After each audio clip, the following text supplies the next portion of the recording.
Eu tenho certeza que você já ouviu algum comercial que promete rejuvenescer a sua pele, o seu corpo e, se brincar, até sua vida inteira. Mas por que a gente tem tanto medo de envelhecer? Por que existe tanto preconceito com a velhice? Você sabia que essas questões fazem parte de um preconceito e que isso tem nome? Se chama etarismo ou ageísmo. Não sabe o que significa? Então fica com a gente até o fim desse episódio, que hoje a gente vai conversar e entender como acontece o preconceito e a discriminação de acordo com a idade, a discriminação contra pessoas velhas.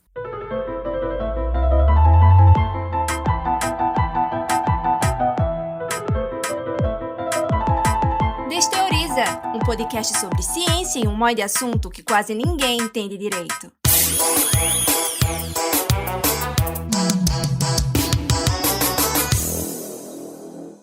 Eu sou Laís Ferreira, jornalista, trabalho aqui na Universidade Federal de Pernambuco e vou me audiodescrever para vocês. Eu sou uma pessoa de pele clara, estatura mediana, nem tão alta, nem tão baixa, tenho cabelos cacheados castanhos, cachos bem pequenininhos e hoje ele está preso, ele está dividido ao meio e está preso num coque aqui na base do pescoço. Eu estou usando uma blusa marrom com listas pretas e essa é uma blusa que não tem manga, ela tem uma cava aqui na altura dos braços e eu uso um óculos que tem uma armação quadrada, mas arredondada nas pontas, e tem uma armação que chamam de armação tartaruga. E quem vai conversar com a gente hoje, nós temos dois convidados. A primeira delas é Selma Sueli. Bem-vinda, Selma. Se apresenta para a gente, por favor. Olá, pessoal. Grande prazer estar aqui com vocês. Eu sou, também me descrevendo, né? Eu sou uma mulher de pele clara, rostinho redondo, cabelo meio preso, meio solto. Ele está preso na nuca, mas com os cachos soltos, uma franja que está meio que incomodando, porque está um pouco loira, um pouco mais preta, castanha, né? A minha roupa quase não está aparecendo, mas é uma blusinha estampada, com a camisetinha ao fundo também aqui, pretinha, enfim. Sou uma mulher de meia idade, 59 anos, jornalista, autista, youtuber, escritora, palestrante, mãe da Sofia Mendonça.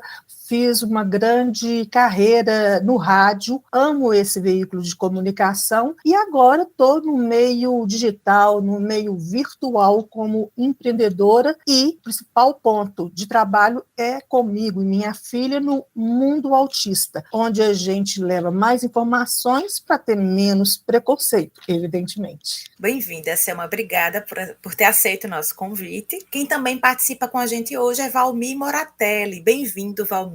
Se apresenta para a gente também, por favor. Olá a todos e todas. Laís, obrigado pelo convite. Selma, satisfação poder conhecê-la e também trocar com você essas ideias agora aqui nesse podcast com um assunto tão importante que é a questão do etarismo, questão do envelhecimento populacional. Sou branco, tenho uma estatura mediana de 1,73 m, cabelo preto, alguns fios já brancos, tenho barba, tô com uma camisa azul clara, estou usando fone de ouvido para poder falar melhor e vocês conseguirem me ouvir. E atrás de mim tem um monte de livros na estante, tentei organizar rapidamente antes da gente começar essa gravação. Sou jornalista também, defendi o doutorado agora em dezembro, sobre envelhecimento masculino, na PUC Rio. Tenho 4 livros e 3 filmes. O meu último filme foi sobre velhice durante a pandemia, um pouco das coisas que eu faço e tenho falado. É isso. E antes da gente começar, de fato, o nosso papo, eu quero convidar você que está nos ouvindo para seguir o Desteoriza nas redes sociais, @Desteoriza no Instagram, Facebook, Twitter e TikTok. E também quero te convidar para você seguir esse podcast também no seu tocador de podcast favorito. Aproveita aí que você já está nos ouvindo, vai ter um botão seguir, é só você clicar e toda vez que a gente publicar um conteúdo novo, você recebe uma notificação para não perder nada. E a gente vai começar esse papo hoje de uma forma diferente. Antes de falar com os nossos convidados, né, com o Selma e com o Valmir, eu quero chamar nosso quadro Conta Tua História. Como o próprio nome diz, as pessoas contam histórias relacionadas ao tema. E a gente vai ouvir agora a história de Rafael da Silva Moreira, ele que é professor na área de saúde na UFPE e no Instituto Ageu Magalhães, vai falar um pouco para a gente sobre etarismo e ageísmo na área da saúde. Vamos ouvir. Conta a tua história. Olá, me chamo Rafael Moreira, sou professor do programa de pós-graduação em gerontologia. Então, gerontologia é uma área do conhecimento científico que estuda o envelhecimento da população. É importante a gente destacar que, como temos uma sociedade que sempre normatiza a juventude como o lado mais forte da vida, o lado mais profícuo, a época mais vigorosa, então todo o desvio dessa norma, ou seja, todo tipo de ser no mundo que foge desse perfil ideal esperado de uma pessoa produtiva, pessoa forte, pessoa saudável, pessoa esteticamente, segundo os padrões normatizados, mais próximas do esperado, elas são alvos de preconceito. Então é muito comum termos preconceito contra a pessoa idosa, como que ela não é capaz de realizar certas atividades, como que ela não se apresenta de uma maneira desejável fisicamente, esteticamente. Todos esses preconceitos ligados ao desvio de uma norma que valoriza a pessoa jovem é considerada como ageísmo, como etarismo, ou seja, são preconceitos sociais que existem contra o envelhecimento. Então, muitas vezes, a pessoa idosa ela é afastada de certas funções, não porque ela não é capaz de executar essas funções, mas porque a sociedade enxerga o idoso como alguém que deve ser isolado do convívio social, dos papéis sociais esperados. Bom, a gente ouviu aí um pouco dessa fala, né, de Rafael, Valmir, e ele trazendo um pouco desse conceito, né, de etarismo, de ageísmo. E eu queria que a gente começasse o nosso papo entendendo que etarismo não está só nas nossas falas, né, não existe esse preconceito contra a pessoa mais velha, contra a pessoa idosa, não existe só numa frase errada que a gente diz. Então, eu queria que você começasse, né, trazendo para a gente assim, como é que o etarismo está presente na nossa sociedade? Como é que a gente percebe o etarismo? Legal, Laís. É um assunto sempre muito rico para se debater e, ao mesmo tempo, muito recente na nossa população, né? A gente não debatia, a gente debate muito outros tipos de preconceitos, preconceito racial, preconceito de gênero, preconceito sexual, preconceito de classe, e o preconceito etário é um preconceito muito recente no debate, né? Apesar de ele existir desde sempre, mas no debate público. Até o próprio nome ainda gera uma certa dúvida. Tem gente que usa etarismo, tem gente que usa idadismo, tem gente que usa ageísmo do inglês, né? Então, eu prefiro o etarismo. Eu acho que é um termo que talvez tenha um significado interessante, porque ele abarca não só a questão da velhice, mas outras faixas etárias, inclusive as faixas etárias intermediárias, digamos assim, entre a velhice e a fase adulta, né? Ou até mesmo a questão da infância, da juventude, enfim, porque o preconceito etário, ele permeia diferentes etapas da vida. Agora, isso está presente no dia a dia de uma forma gritante. A gente passou recentemente na pandemia, ainda sofremos as consequências dessa pandemia recente do coronavírus, e o etarismo, ele se deixou aparecer de uma forma muito latente nas falas dos empresários, dos agentes públicos, das personalidades, no momento em que se colocou que era apenas uma gripezinha, né, para usar com muitas aspas aí, o Covid só ia matar velho, como se isso fosse uma coisa desimportante, fosse desnecessária para a sociedade, fosse um grupo social menor, né? Aí está, talvez, escancarado de uma forma mais gritante, mais dolorosa, o etarismo. Mas o etarismo, ele está presente no momento em que alguém tenta entrar numa empresa e pedir um emprego, e a pessoa diz que esse emprego não é para sua faixa etária, né? Ou essa pessoa não teria condições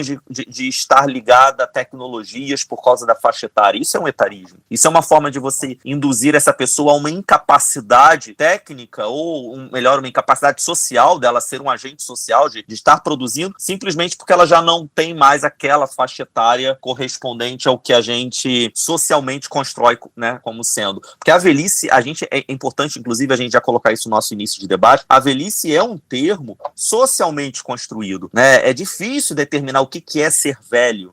Para a OMS, para a Organização Mundial da Saúde, ser velho é o indivíduo a partir de 60 anos, em países em desenvolvimento, como é o caso do Brasil. Para países desenvolvidos, ser idoso, ser velho, a partir dos 65. Então, olha como é que já muda isso socialmente falando, dependendo do local onde se fala, né? E a compreensão do que é ser velho atravessa, enfim, várias questões que a gente ficaria aqui horas para poder tentar chegar num acordo e não chegaria nunca, porque é isso. O que é ser velho para mim pode ser muito diferente de ser velho para você, ser muito diferente para quem está nos ouvindo. Então, é algo que tem que se chamar sempre atenção atenção como essa categoria é híbrida, como essa categoria é líquida, ela vai se moldando de acordo com a experiência de cada um. Você trouxe aí na sua fala um exemplo dessa coisa do ambiente de trabalho, né? Não, esse emprego não é para sua idade. Você trouxe um outro exemplo que é essa tecnologia, você não tem facilidade porque você é uma pessoa velha. E um outro exemplo que a gente consegue perceber o etarismo também muito presente é em relação à aparência, né? Sobretudo a aparência feminina, né, Selma? Então, existe uma pressão estética muito em cima da mulher em todas as fases da vida, desde que quando a mulher tá grávida. E é uma menina, já tem uma pressão estética de usar rosa, laço, parará, em todas as fases. E aí quando você chega na fase da velhice, também tem essa pressão estética, né? Então, tem que ter o cabelo pintado sempre, porque cabelo branco é sinal de velhice e não pode, né? E muitas vezes é colocado como sinal de desleixo, né? Então, até vergonha mesmo de assumir o próprio cabelo, o próprio corpo, enfim, todas as pessoas envelhecem, né? E todos nós sofremos ação, inclusive da gravidade, em todos os corpos, isso é absolutamente normal. Mas isso acaba virando uma busca excessiva, digamos assim, pela juventude. Queria saber de você, Selma, como uma mulher de meia idade, como você muito bem se colocou, como é que você enxerga essa pressão estética sobre o envelhecimento feminino? Eu penso que eu saio um pouco do padrão no momento em que a primeira vez em que eu me senti velha, eu disse, nossa, agora eu tô velha, foi quando eu fiz 15 anos, porque eu estava deixando para trás a criança e aquilo me assustava. O que estava para vir por aí? E eu me senti realmente velha. Eu tenho registrado no meu livro, né, que eu escrevi Minha Vida de Trás para Frente, quando eu coloco aqui, ó, estou velha. E agora? Eu me senti verdadeiramente assim. Então não era muito pela a estética, mas era mais em função mesmo das responsabilidades do mundo adulto que estava aproximando. E essa sensação, ela vai modificando. Como o Valmir falou, é uma construção social. Então depende também do ambiente que você está. E no meu ambiente, como eu sou de origem muito humilde, as mulheres eram cobradas mais para dar certo na vida, para estudar. Então não tinha isso. Porém, quando você chega ali efetivamente, né, perto dos 30, aí você se dá conta. Você, mesmo que você não se dê conta, aí sim você é cobrada. Nossa, o seu cabelo está ficando branco ou não? No meu caso, eu comecei a fazer luzes no meu cabelo aos 21 anos, porque meu cabelo era manchado e eu faço luzes. Na pandemia, eu deixei de fazer as luzes, meu cabelo ficou escuro, com pouquíssimos fios brancos. A minha irmã falou assim, por que você não deixa assim? E eu disse, eu tinha vontade, mas a cor escura eu fico com um semblante pesado. Por isso que eu faço desde 21 anos. Mas eu vou te contar uma coisa, que na minha vida, não sei se é por causa do meu cérebro neurodivergente, eu tenho flashes. Por exemplo, um dia eu olhei para as minhas pernas sempre foram elogiadas, por mulheres e por homens. E eu não percebia, esse referencial eu não tinha eu mesma. Eu sempre percebia que era alguma coisa bonita quando alguém me dava esse referencial. E um belo dia eu olhei minhas pernas e falei assim, gente, joelho envelhece. Eu percebi que o meu joelho, ao invés de estar bem redondinho, ele estava mais assim, cheio de marcas. E foi uma grande descoberta para mim. Eu falei assim, nossa, até o joelho.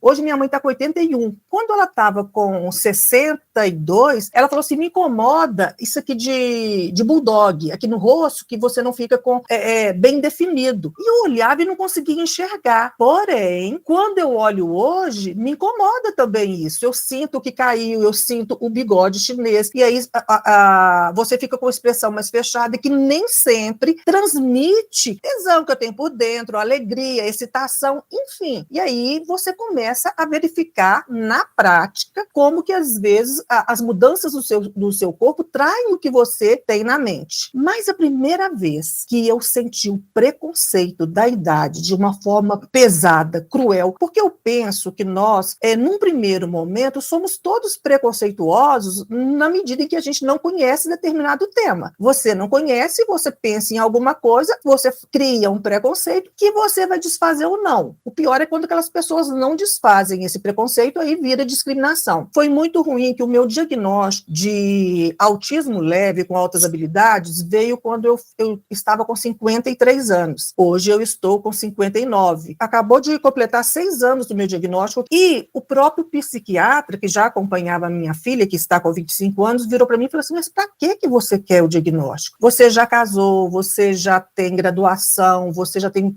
pós-graduação, você já está lançando um livro, você já tem tantos feitos, por quê agora? Eu falei, porque eu estou viva, porque o meu diagnóstico, ele é um norte na minha vida, ele é um autoconhecimento, e quando eu me conheço, eu não preciso pensar, eu tenho que me conhecer nessa ou naquela idade. Então é isso. Qual o momento que todos temos, desde um bebê hoje de 2 anos, o Valmir aí, que eu não sei quantos anos tem, com certeza muito menos que eu com 59, você também que com certeza menos que eu, e esse bebê de 2 anos. Nós temos o mesmo tempo. Se o bebê não fizer nada agora, infelizmente, cair, vier a falecer, qualquer coisa assim, ele não cumpriu aquele tempo que ele tinha como eu. Então, o único tempo que a gente tem da ação, que a gente pode falar eu existo, é independente de idade, é o aqui e agora. A gente tem que se antenar para isso, porque a vida, ela é dinâmica e as coisas estão mudando e está tudo aí para a gente. O mundo é uma eterna e deliciosa descoberta.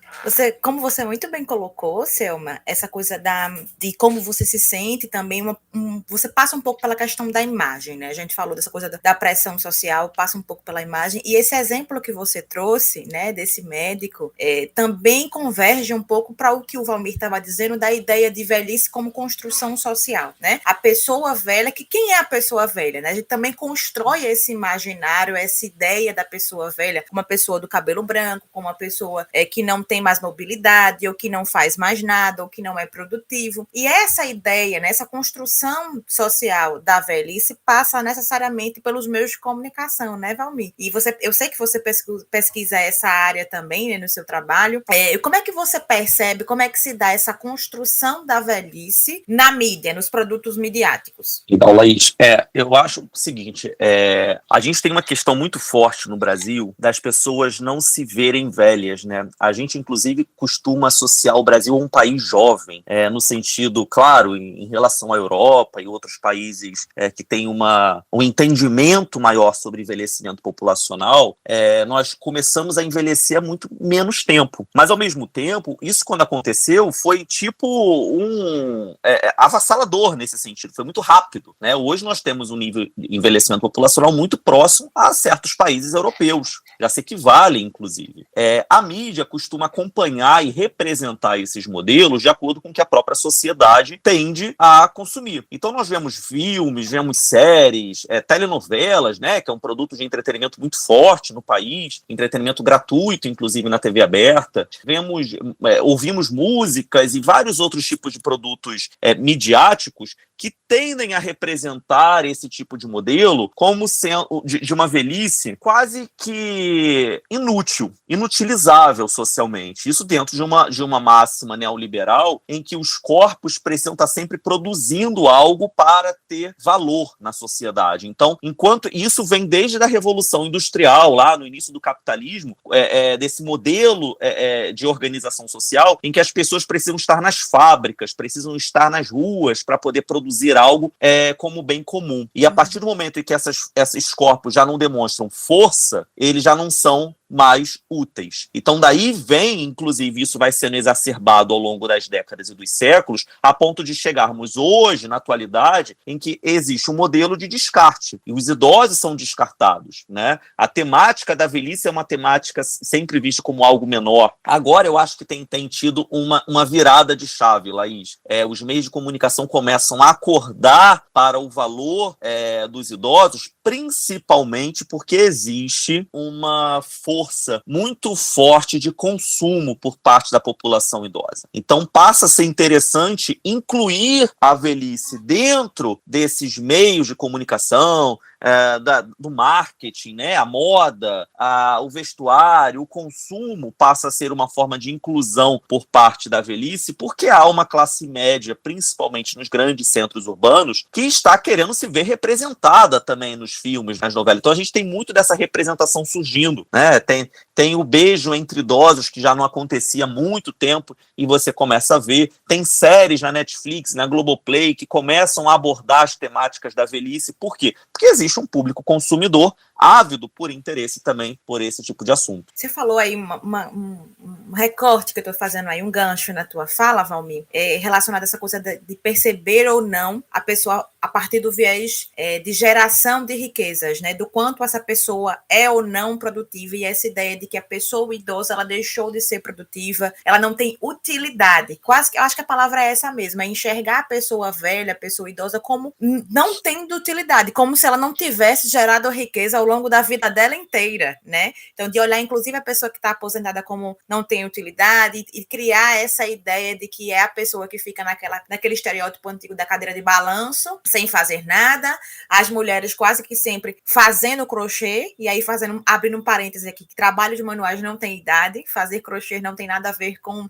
ser velho ou não ser velho, né? Enfim, mas também tem um pouco desse estereótipo de é aquela senhorinha que fica sentada no sofá fazendo crochê assistindo novela. E é muito a partir dessa perspectiva da não utilidade, entre aspas, desse corpo, do não trabalho, né, de não gerar lucro. E aí eu queria te perguntar, Selma, como é que você enxerga isso, essa questão da pessoa velha, da pessoa idosa, em relação ao trabalho, essa relação da pessoa velha, mais velha, com o trabalho? Gente, é o seguinte, a gente tem que mudar o rumo da prosa, a gente tem que mudar o rumo do nosso pensamento, porque é real. Eu trabalho com diversidade e inclusão. Hoje o mercado de trabalho é outro, completamente outro da minha geração. Hoje, você tem a possibilidade de ter um chefe ganhando bem de 22 anos de idade. Você tem essa possibilidade. Eu não estou aventando, não. Isso existe. O chefe da minha filha, de 25, tem 22 anos e ganha muito bem. Eu mesma converso com muitas pessoas bem mais novas do que eu e que me dão um banho de conhecimento e que, em troca, levam um banho de bagagem, de experiências, de vivências. Então, antigamente, né, antes, que eu também nem gosto dessa palavra antigamente, anteriormente, você tinha aí o capital como uma força de trabalho. Hoje, essa força do trabalho não é mais a força do corpo. Por isso que dentro da diversidade e inclusão, surgem as pessoas com deficiência, provando que elas podem gerar e agregar ao PIB e deixarem de receber benefício do país, e elas podem ser produtivas. O que elas precisam para ser produtivas? Que as pessoas enxerguem a diversidade em suas etnias, em suas idades, em suas expertises, em suas deficiências ou não. Por quê? A deficiência, ela só é deficiência porque existe um ser humano com determinadas características que encontra barreiras no ambiente. Se você tira essas barreiras, um paraplégico pode ser muito produtivo. Nosso maior exemplo aí é do nosso famosíssimo Teoria do Tudo lá, que acabou a vida todo assim, só conversando, né, pelo computador, não era nem a voz dele, e a contribuição que ele deu, porque às vezes o nome me escapa, e eu sou assim desde novinha. E ele deu muita contribuição para a gente. Então, a gente não tem mais como medir essas coisas nos parâmetros anteriores. Porque, por exemplo, beijo de velho é nojento. Porque antigamente as pessoas tinham no imaginário dentadura, falta de higiene, gente que não está nem aí para a aparência. Hoje o imaginário não é isso. Você tem uma velhinha tesante, toda gostosa ali, e você pode ter uma pessoa jovem com os dentes lá todos cheios de implantes e a mais velha não, porque a odontologia evoluiu, porque a medicina evoluiu, então não há como mais a gente se pegar nesses parâmetros. E isso tem que começar da casa da gente. Por quê? O Valmir falou, acaba que a mídia ela vai refletindo a sociedade. Então, quando você não tem paciência com a sua mãe, porque você tem que falar 3 vezes, você fala assim, mãe, a senhora não ouve? De fato, eu vou perder na audição. Hoje eu não tenho a audição dos 20 anos,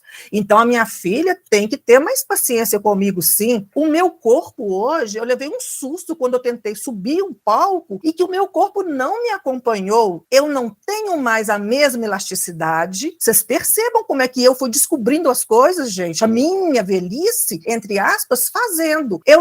Aí você descobre outra coisa. Como que é envelhecer com qualidade? Eu quero o corpo da menina de 20? Não. Eu quero a saúde dos 60. Eu quero um corpo que consiga acompanhar a minha mente. Eu sou completamente produtiva no meu trabalho. E vamos pegar, então, aquelas senhorinhas que não são como a Selma. Eu trabalhei 10 anos como assessora do INSS e te falo, no interior são os mais velhos que fazem rodar a economia, que fazem a economia de várias cidades funcionarem. Então, hoje, você tem, por exemplo, pessoas PCDs e pessoas mais velhas que podem não produzir din-din e logo elas não vão ter valor na sociedade? Não, porque a riqueza de uma sociedade, ela está exatamente na heterogeneidade, porque você não cria, a criatividade não vem do homogêneo. O igual gera acomodação. O diferente é que faz você caminhar para frente, que faz você questionar, que faz você ser criativo. Então, em resumo, é isso. É a gente agora acolher essas diferenças e falar, se aquela pessoa realmente não pode produzir o trabalho como eu imagino, ela pode ser consultora, ela pode me falar de como eu ter equipamentos tecnológicos mais acessíveis, porque como autista, é transtorno do espectro do autismo. Você foi falando nessa perspectiva do trabalho, e eu fui me lembrando que Valmir também aborda um pouco disso, dessa perspectiva do trabalho e da pessoa mais velha na sua pesquisa, né, Valmir? Queria te ouvir um pouquinho sobre isso também. Como é que você enxerga isso a partir desse seu papel de pesquisador? Pegando um pouquinho da fala da Selma, agora, fiquei pensando em outras coisas aqui também, e também retomando um pouco do que eu estava falando anteriormente, o papel do idoso, ele é muito representado nessa coisa da inutilidade e vira um problema econômico em determinado momento, né? Dentro desse sistema que nos rege, que é o neoliberalismo, o corpo que não produz é um corpo que não precisa mais estar entre nós, né? Então é um corpo que ele quase que se compara ao corpo da criança, é um corpo infantilizado, é um corpo que tem que ser cuidado, tem que ser vigiado, ele tem que ser punido, né? Ele é um corpo que tem que ser isolado, e por isso acontecem as casas de repouso, chamados asilos, né? São corpos para poderem ser depositados mesmo. É cruel até falar isso, mas é o que a gente vê na prática. Então, quando existe sempre trocas de governo e sempre se volta a acontecer isso, que é um problema, inclusive, de vários países, incluindo o Brasil, é a questão da reforma da Previdência. Se torna um fardo social e econômico para os mais jovens, para os que estão no mercado de trabalho, ter que sustentar, entre muitas aspas, os idosos. Como se os idosos não tivessem antes, durante vários tempos de sua vida, sustentado outros também, né? Quer dizer, nós estamos sempre em efeito em camada. Então, vira um problema. É um compromisso de gerações, né, Valmir? É um uma geração sustentando a outra. Isso. Exato. É um compromisso de gerações, Selma. E o que acontece, na verdade, é uma disputa geracional ao mesmo tempo, né? Porque é como se você estivesse negando o que você um dia almeja, porque não existe solução. O que todos nós queremos e para onde todos nós vamos é parar a velhice. A outra opção ninguém quer, que é morrer, né? No momento em que a gente vive. Então nós temos que compreender duas coisas que são muito importantes dentro desse debate. Primeiro, velhice não é doença. Não podemos nunca encarar a velhice como doença. Pelo contrário, é um estado biológico para onde todos nós caminhamos. Alguns terão muito mais chances do que outros dentro da realidade brasileira, uma realidade tão desigual, dentro de um racismo estrutural que mata, dentro de tantas outras faltas de oportunidades para determinados grupos sociais. Envelhecer é um privilégio. O envelhecimento do branco é um envelhecimento muito mais palpável no sentido de se almejar e acontecer do que, por exemplo, do jovem negro, que é muito mais assassinado nas periferias e nos subúrbios brasileiros, que tem muito menos oportunidades no mercado de trabalho. Assim como o envelhecimento da mulher é diferente do envelhecimento do homem, né? Eu estou falando do Rio de Janeiro, você tá está me ouvindo de Pernambuco, tem outra pessoa do Maranhão, enfim. O que nós temos aí são diferentes formas de envelhecimento. Não podemos entender que a pessoa que tem mais chance de envelhecer no Rio vai ter menos, por exemplo, do que no Maranhão, que é o estado que tem a menor taxa de envelhecimento populacional hoje no Brasil. Então nós temos que entender essas diferentes normalidades. Dentro da minha pesquisa eu tento trazer um pouco desses vários recortes. Eu costumo dizer que na verdade não é velhice, é velhices. Nós temos que forçar esse plural para poder trazer essa questão da, como a Selma colocou agora há pouco, da heterogeneidade do termo, né, para que a gente possa sempre trabalhar essas possibilidades de compreensão. A velhice é muito complexa, não é uma coisa simples, não é uma caixinha que todo mundo tem que se colocar, fez 60 anos é velho, né? Não é isso. E dentro da própria velhice, dentro da própria faixa etária, já que a gente está falando do idadismo e do etarismo, existe uma gama de possibilidades, quer dizer, a pessoa que tem 60 anos tem outros tipos de atribuições que vão ser muito diferentes da pessoa que tem 80, né? Nós já temos uma população que começa a se formar, e é significativa, dos centenários, e é importantíssimo que esses centenários sejam olhados com saúde, com políticas públicas de se observar, porque é sinal de que existe uma evolução importante de educação, de acesso a saneamento e tal, que está fazendo com que a população possa viver mais, né? Hoje a nossa média etária é de 74 anos, em torno disso, 74, 75 anos. Se a gente for pegar o início do século passado, era de 40, 50 anos. Olha quanto nós evoluímos, né? E que bom que evoluímos, e que bom que estamos envelhecendo. Então a questão do trabalho é muito pertinente se discutir, mas também trazer essa questão da reforma da Previdência. Eu acho que é muito necessário se discutir sempre o que nós queremos enquanto idosos. A velhice não pode ser um assunto debatido apenas por pessoas velhas, tem que ser debatida principalmente pelas pessoas jovens, porque se a gente fala em futuro, a gente não pode mais ficar sempre pensando na imagem de futuro, pensando na imagem das crianças. É preciso pensar na imagem dos velhos, porque é para onde eu quero chegar, é o que eu quero ser no futuro, né? Então é disso que nós temos que sempre que partir nessas discussões. Excelente, Valmir. Você foi falando aí, eu fui me lembrando de exemplos práticos dessa presença desse etarismo, né? Por exemplo, a gente teve em 2022 a notícia de Cláudia Raia grávida, com mais de 50 anos. E isso repercutiu absurdamente na mídia.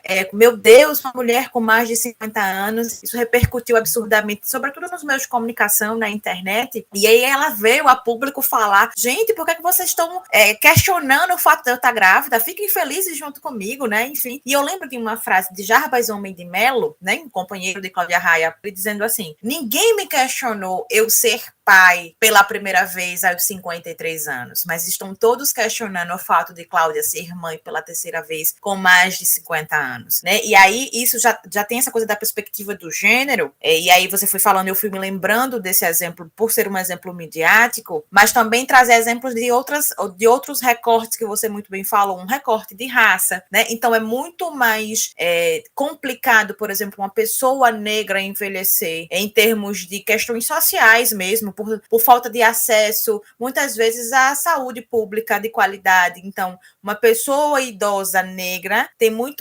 talvez muito mais questões de influências sociais ao longo da vida que vão influenciar na sua velhice do que uma pessoa idosa branca, né? Pessoas mais pobres têm mais questões a serem influenciadas socialmente na velhice do que pessoas que não são pobres ou que têm uma situação econômica diferente, né? E aí a gente foi conversando, eu fui me lembrando dessas perspectivas também. E dentro dessa coisa do exemplo prático, né, do etarismo no nosso dia a dia, eu me lembrei de algumas falas que muitas vezes são até meio naturalizadas, até em formato de elogio, um famoso, acho que você inclusive já deve ter ouvido isso, Simone, porque eu tenho 33 anos, eu, Laís, tenho 33 anos e já ouvi frases nesse sentido. Não sou uma pessoa, né, na idade da velhice, mas já ouvi frases do tipo: nossa, você nem parece que tem essa idade toda.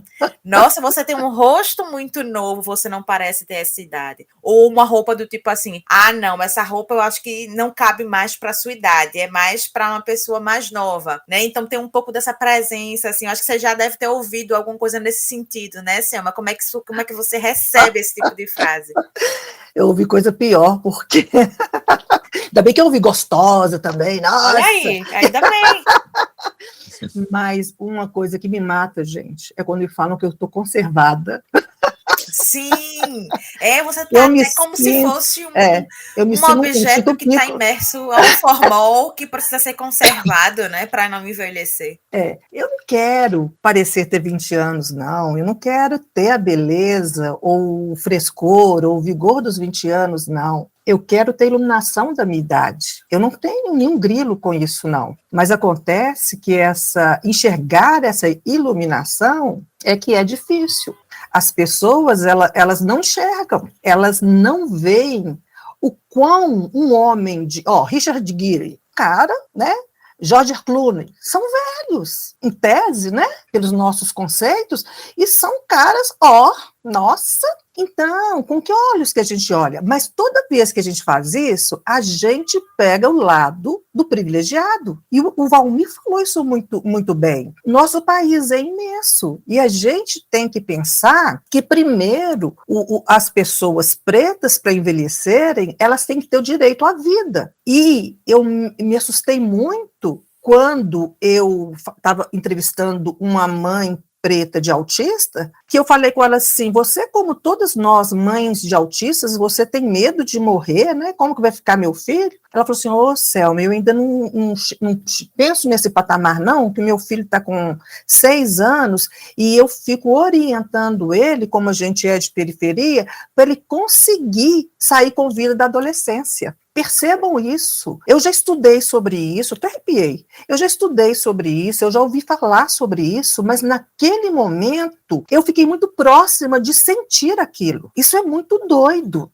Então, o Valmir está certo. A gente discute aqui do lugar e do alto de um privilégio imenso. E já que eu estou dentro desse privilégio, embora se eu pudesse, eu queria mesmo a minha pele mais aqui, o tal do bigode chinês me irrita, mas quando eu olho tanto brilho no meu olho, né, que eu olho essas minhas impressões também, eu já esqueço de tudo, que eu quero é vida, eu quero aprender, sabe, é doar, é receber, mas eu então, do meu lugar de privilégio, eu não vou abrir mão para também emprestar a minha voz a essas cobranças. A gente está começando governos novos em todos os estados e a gente tem que ficar atento, que é sim com informação, com educação, que a gente sai desse estado. Olha o que o Valmir falou, temos que pensar numa reforma previdenciária.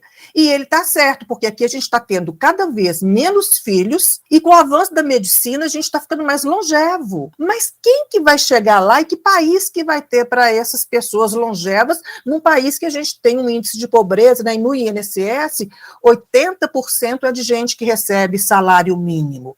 Que país, que compromisso de gerações a gente está tendo? E por que a gente tem que ter educação e informação? Vocês sabem que, em tese, a Previdência, ela é um seguro.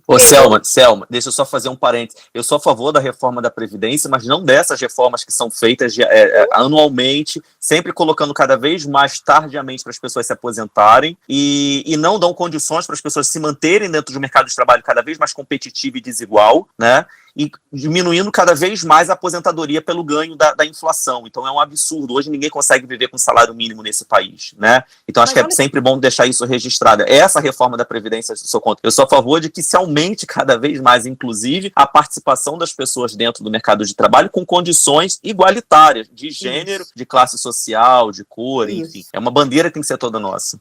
Interessante que quando você falou, eu entendi exatamente isso que você está dizendo agora, né? Não sei se é porque eu também já trabalhei lá e já conheço o seu perfil de pesquisador científico, é evidente que você está antenado nessas questões. Mas observem, então, em tese, nosso Valmir falou, não é uma reforma, gente, não é um arremedo de reforma, não é um puxadinho da reforma. A gente tem que pensar no cidadão sempre. Esse cidadão hoje que contribui para esse seguro, essa contribuição dele por 35 anos, por 45 anos, volta para ele como seguro? Não. Por quê? Porque você não contribui só para o seguro. Essa arrecadação cai num bojo que chama Seguridade Social, que paga benefícios que não requerem a contribuição, por exemplo, o LOAS, em que pessoas com deficiência recebem, em que as pessoas mais velhas, sem capacidade laborativa, recebem, e não tem que receber? Claro que tem. A gente tem que deixar as coisas mais transparentes e mais claras, porque senão a gente vai continuar trabalhando muito, não tendo uma aposentadoria digna e não tendo também como contribuir para essas pessoas que vão precisar, sim, de um benefício. O mundo mudou, o Brasil mudou e passou da hora da sociedade mudar, porque a pessoa de 40 anos, se for falar com seu filho geração Z de 20, ela não vai ter condição de dar opinião quando ele brigou com a namorada ou com o namorado, porque no tempo dessa pessoa de 40 anos, olha bem, pessoa de 40 anos é super jovem, mas era muito diferente. Então, a gente tem que aprender entre a gente, porque somado, a gente produz um conhecimento mais rico. Por quê? Porque mais diverso. A gente tem aqui no Desteoriza um quadro chamado Pegando o Bigu, né? Então a gente abre espaço para alguma atividade, alguma pesquisa, atividade de pesquisa de extensão, algo que esteja sendo desenvolvido pela UFPE ou por alguém ligado à UFPE, e hoje a gente vai conhecer. Pegando o Bigu, meu irmão. Oiê, eu sou Ana Leite, sou terapeuta ocupacional. Há mais de 10 anos eu me formei na UFPE, bem como depois da graduação e também de ensinar um tempo por lá, eu fiz um mestrado. Ao longo da minha jornada eu fui investindo no universo do envelhecimento até que eu crio, também há muito tempo atrás, acho que em 2009, o REAB-ME. O REAB-ME é uma marca que desenvolve produtos para terapeutas ocupacionais e cuidadores, sendo o cuidador, na verdade, aqui o nosso cliente final através da terapia ocupacional. O propósito do trabalho do REAB-ME é a educação em relação ao envelhecimento. Óbvio que a gente fala também sobre questões como demência, afinal de contas, ela existe, ela faz parte do envelhecimento e sim, o conceito de envelhecimento saudável não foge de uma pessoa que tem demência. Afinal de contas, envelhecer de forma saudável é envelhecer fazendo aquilo que a gente gosta de fazer. No REAB, inclusive, a gente desenvolveu um produto que é o Envelhecimento e Felicidade, além de muitos e muitos posts educativos sobre o tema. Quem quiser acessar pode ir em www.reab.me ou acessar as nossas redes sociais, @REABME. E a gente está chegando quase no final desse episódio, mas não sem antes pedir as indicações de conteúdo. A gente sempre pede para quem participa aqui do Desteoriza que traga indicações de conteúdo de onde quem está nos ouvindo pode aprender um pouco mais sobre esse assunto que a gente está conversando aqui. Queria saber se você trouxe alguma indicação para a gente, Selma. Eu queria saber se você trouxe alguma indicação para a gente, Valmir. Tem, eu acho que a gente tem aí, nos últimos tempos, umas indicações, umas produções audiovisuais bem interessantes discutindo a questão da velhice e abordagem tão rica de temáticas que podem ser trabalhadas dentro dessas possibilidades. Teve um filme recente, um filme britânico, que foi para os cinemas, enfim, é fácil de achar na internet também, que é o Boa Sorte, Léo Grande, que fala de uma mulher viúva que nunca teve orgasmo na vida, uma mulher já acima dos seus 60 anos e que contrata um garoto de programa. Acho que traz um pouco dessa visão acho que foi um filme, inclusive, que concorreu ao Oscar de 2022, que faz exatamente essa possibilidade desse corpo feminino que descobre o prazer só na velhice, né? Então quebra um pouco desse estereótipo de que velho não faz sexo, por exemplo. Tem uma série na Netflix que eu gosto muito, uma série de humor maravilhosa, Grace e Frank, sobre duas mulheres idosas que descobrem que seus maridos tinham um caso e elas resolvem morar juntas e fazem uma empresa de vibradores para a terceira idade, também nessa perspectiva do envelhecimento com prazer, né? No prazer, no sentido mais amplo possível. E aí, se você me permite, eu vou fazer propaganda do meu filme também, que está na Globoplay. Prateados, A Vida em Tempos de Madureza. É um filme sobre um pouco disso que a gente conversou aqui. São depoimentos de pessoas idosas colhidos ao longo da pandemia. Foi um filme muito, muito caro no sentido de assuntos para se fazer. Então nós conversamos e tentamos trazer um pouco dessas perspectivas da velhice para a mulher, para o homem, para o gay, para a pessoa pobre, rica, enfim, do que é esse envelhecimento, e atravessa várias questões. Tem pessoas famosas, como tem pessoas anônimas, diferentes profissões, tem Zezé Mota, tem Tonico Pereira, tem Evaristo, tem Romeu Evaristo, tem o maior compositor de sambas enredos da Portela, no Rio de Janeiro, Noca da Portela, que aos 80 e poucos anos ele continua produzindo sambas. Então mostra um pouco dessa diversidade, dessa velhice produtiva nesse sentido mais amplo mesmo. Acho que essas são as minhas dicas. E só para fazer um ponto final, você agora há pouco trouxe o exemplo da Cláudia Raia. Eu achei maravilhosa essa sua colocação lá sobre a questão da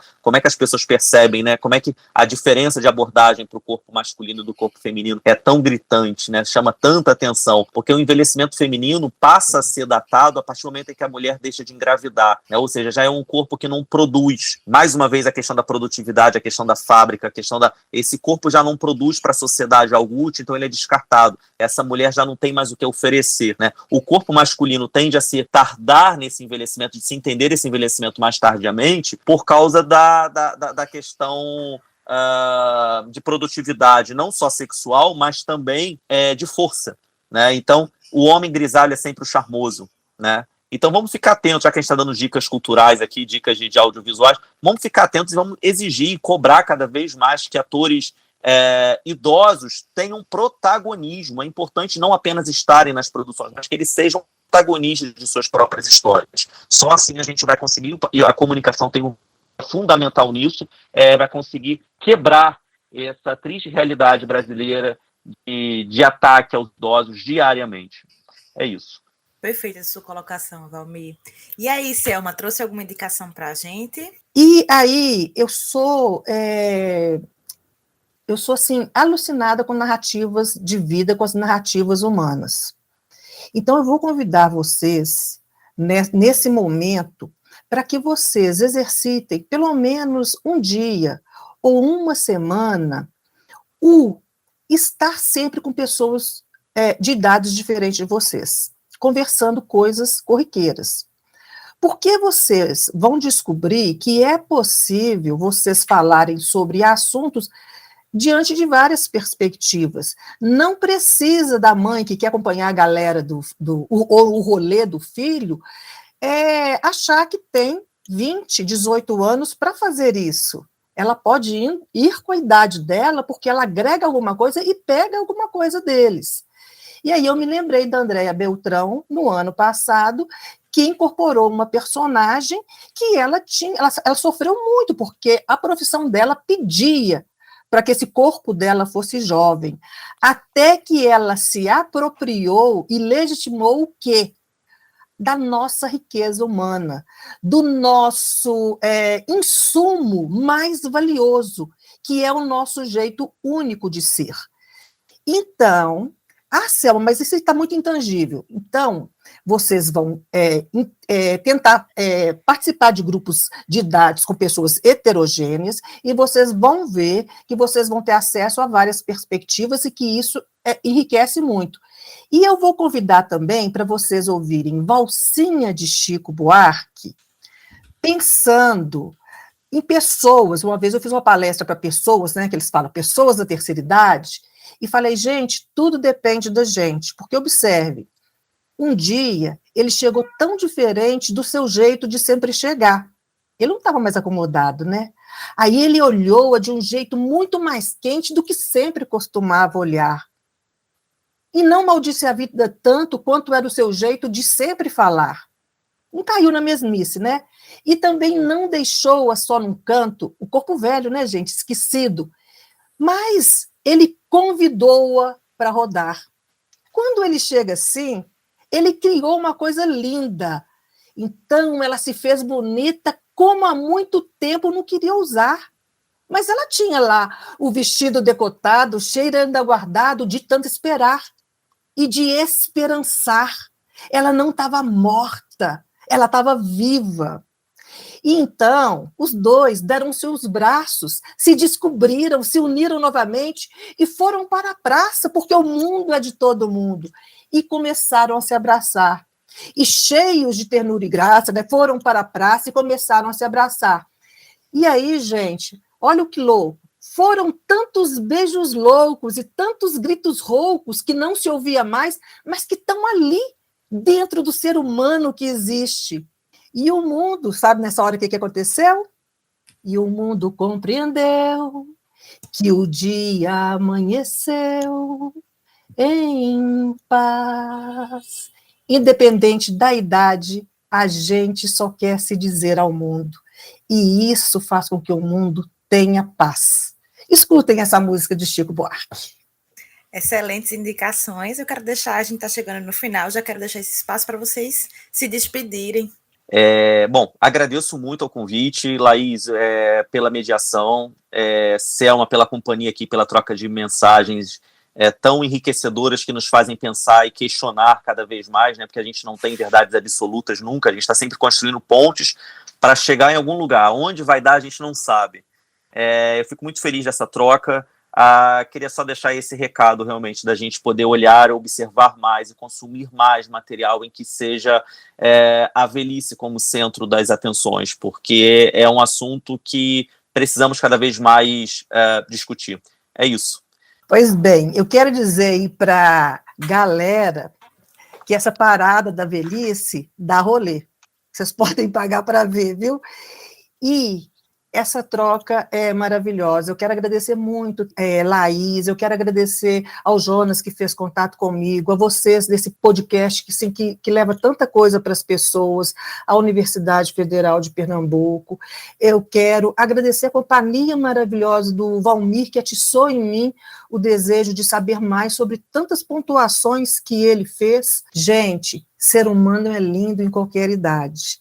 Hoje, mais do que nunca, a sociedade nos cobra, mesmo com o metaverso, mesmo com os avatares, com tudo isso, com os NFTs, mesmo com essa disputa legal que está no mercado, mesmo com essas carreiras novas que estão surgindo, todo mundo quer ter uma coisa no coração, humanidade. Um beijo, para todo mundo, foi muito gostoso ficar aqui. Que assim seja, Selma. Depois dessa aula, eu que agradeço vocês dois, porque foi uma aula, né, dessa nossa conversa aqui.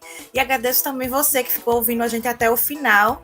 Te convido novamente para seguir a gente nas redes sociais, @Desteoriza, e para você compartilhar esse conteúdo, né? Essa aula bacana que a gente teve com o Selma e com o Valmir sobre etarismo, para a gente pensar e amadurecer ainda mais as nossas convicções, pensamentos e trazer mais conhecimento sobre a velhice para todo mundo que a gente conhece. Então, quero te agradecer por ter chegado até aqui e te lembrar que esse episódio foi apresentado por mim, Laís Ferreira. Teve produção de Jonas Lucas Vieira, que Selma citou aí, então Jonas é nosso produtor. Foi produzido por Jonas e por Marília Félix, e edição de Laura Marinho, e eu te espero no próximo episódio. Até lá!